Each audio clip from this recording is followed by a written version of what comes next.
Welcome to Dory Cote on Shamanism, a weekly podcast that explores one theme in shamanism throughout each month. Get comfortable, have a seat, and let's get started.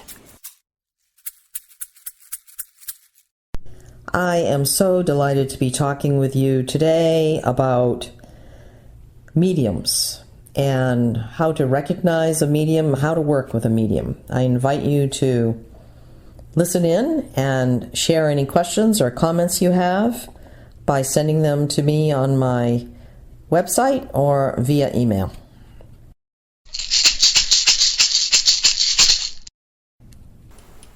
Dory, in the last podcast we talked about being a shaman.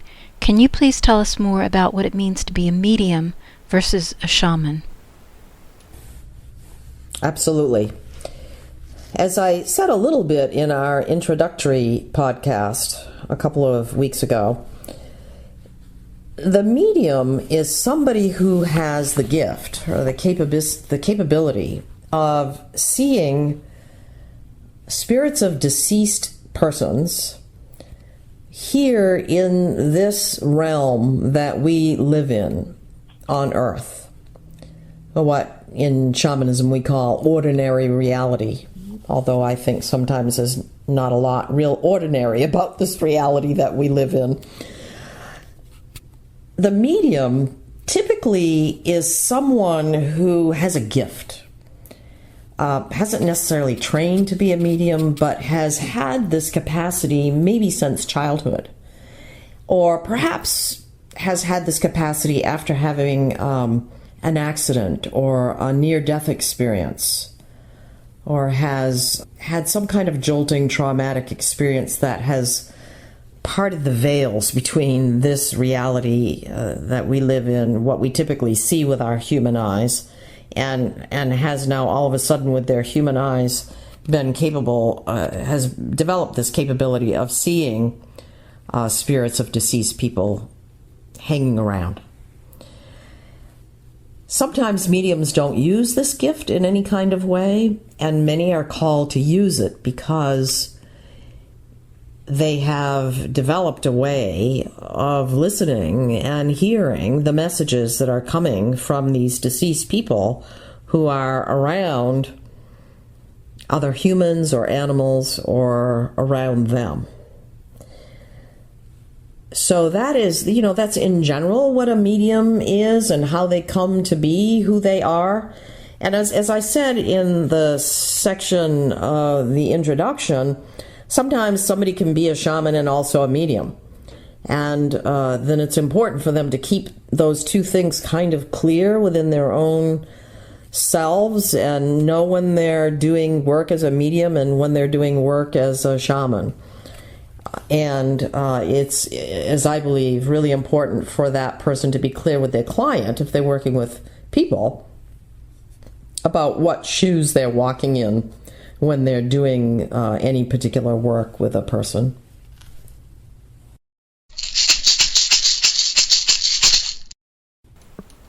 What could I expect if I were to go to a medium, and how can I tell which mediums are reputable and which ones are not? I'll tell you about my own experience when I first went to see a medium, which was many years ago, probably about 30 years ago now. I had never had the experience of going to see a medium, but some friends of mine had gone to visit somebody and they were just absolutely enthralled with what was happening in these visits with this woman. And I did have some curiosity about some deceased loved ones and how they were doing. So I thought, I will go see this person and see what happens. And I went actually with a lot of trepidation. I wasn't really a believer. I wasn't really sure that I was going to have a positive experience here. But so first I want to say that, a medium can look like anybody that you see at the grocery store. They don't necessarily, wear bandanas and, or headdresses and funny clothes. They're ordinary street people who are dressed in ordinary everyday clothes and live ordinary everyday lives, and they happen to have this gift. So I went to see this medium, and within the first 5 minutes of being in her presence, she had identified, without my giving her any information whatsoever about anything in my life, she had clearly identified the spirit of my father who was hanging around, the spirit of somebody who had been a friend of mine who died abruptly several years before that who was around, and one other spirit of a deceased person who was connected to my life partner at the time.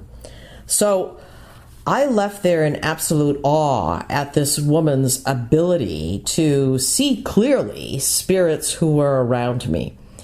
And I respected her. I really honored her. She was very humble. And she used really helpful language. She was not jarring or jolting. She was really clear about keeping me safe. There was no mumbo jumbo or lighting of candles or, Ouija boards or any of that kind of stuff happening. It was a very simple sitting in this woman's office, 2 little chairs. I think I was sitting on a couch maybe, and meaningful, maybe half hour, 45-minute conversation with her communicating with these deceased people who were around me and giving me information about what they had to say to me about my life, about their connection with me. And that's what I anticipate. That's what I hope for everybody who goes to see a medium, that they are getting helpful, loving, meaningful guidance and information from the deceased people who are around them, and that the medium is very respectful and clear about what he or she is able or not able to do on the client's behalf. There are mediums out there, as there are in any practice, who are not working from a place of integrity. Just like there are shamans, as I said in last week's podcast, who are not working from a place of integrity. And so it's really important to ask questions before you go see somebody. Ask people you know and respect. Have you ever seen this person? Did they use good language? Were they helpful? Did they scare you? Because the whole purpose of seeing somebody like this is not to be frightened. It's to be inspired. It's to be awed. It's to be led to see and understand things that are outside of the scope of your thinking mind, and learn to trust that your beloved loved ones are in fact around you and have good intentions and are doing good work and have your interests at heart. That's the experience of seeing a good medium.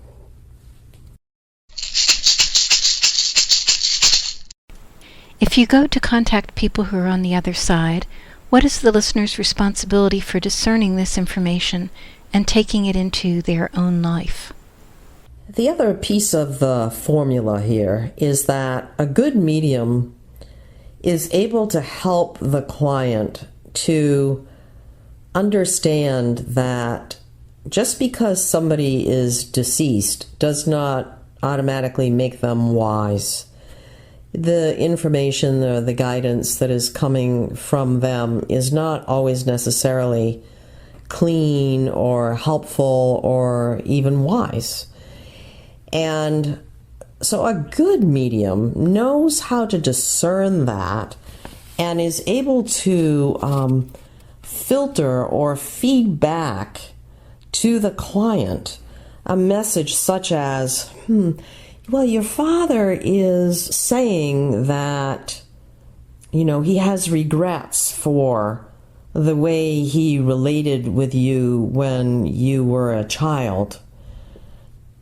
But he does not seem to be terribly contrite. He has some regrets, but he's not yet completely evolved.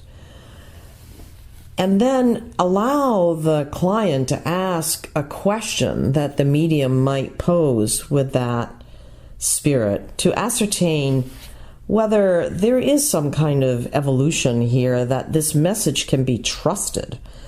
Because as you say in your question, there are a lot of deceased people who are still stuck here on the earth plane and are not necessarily wise or evolved at all, and perhaps might still be here making trouble. A good medium is going to know the difference and is going to be able to step in and say, we're not going to go there. I'm closing that door.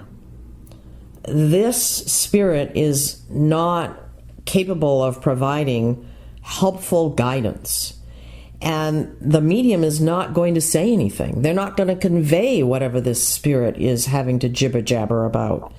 That's the mark of another really seriously important mark of a good medium. I remember this person that I went to see, some 30 years ago or so, being very clear. I remember her a couple of times saying, we're closing that door. That was exactly her language.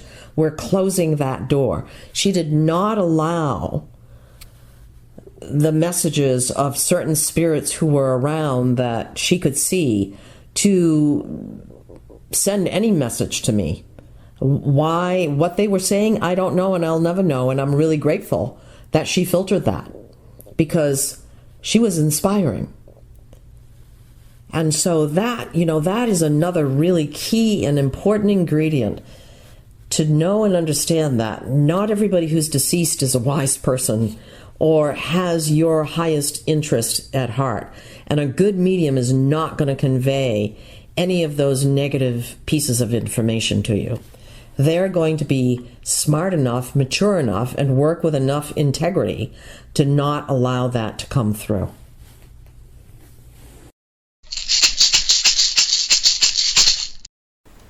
Is there any kind of certification program for mediums? Not to the best of my knowledge. A medium is a medium. Typically, a person is born with a gift and either chooses to use it to work on behalf of others on the planet, or just uses it for their own entertainment. Or, unfortunately, there are some mediums who use their gift as a source of entertainment. And I personally do not feel good about that. I feel that this is a serious gift and should be taken with an element of tremendous seriousness and used in that way. So again, another reason why people have to exercise caution about who they see, who they choose to go see, and stay away from the entertainment piece, because this is not to be taken lightly. This is somebody who's communicating with deceased people who are around you, and that is a phenomenal gift and needs to be cherished and used as a gift and not as a source of entertainment.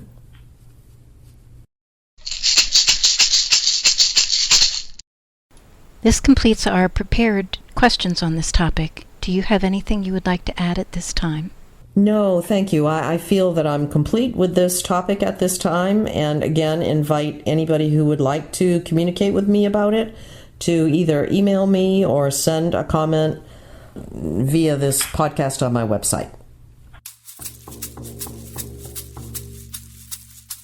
Thank you for listening to Dory Cote on Shamanism.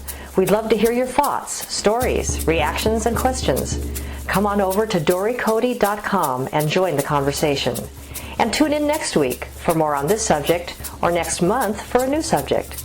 You can subscribe to this podcast in iTunes or sign up on dorycote.com to receive notices when the podcasts are posted. That's Dory, D-O-R-Y, and Cote, C-O-T-E.com. Drumming and rattling by Dory Cote and Terry Morgan. Technical assistance and audio production by JillHackett.com. And this is Susan Savelle, wishing you many blessings in your life. We hope to have you join us next time.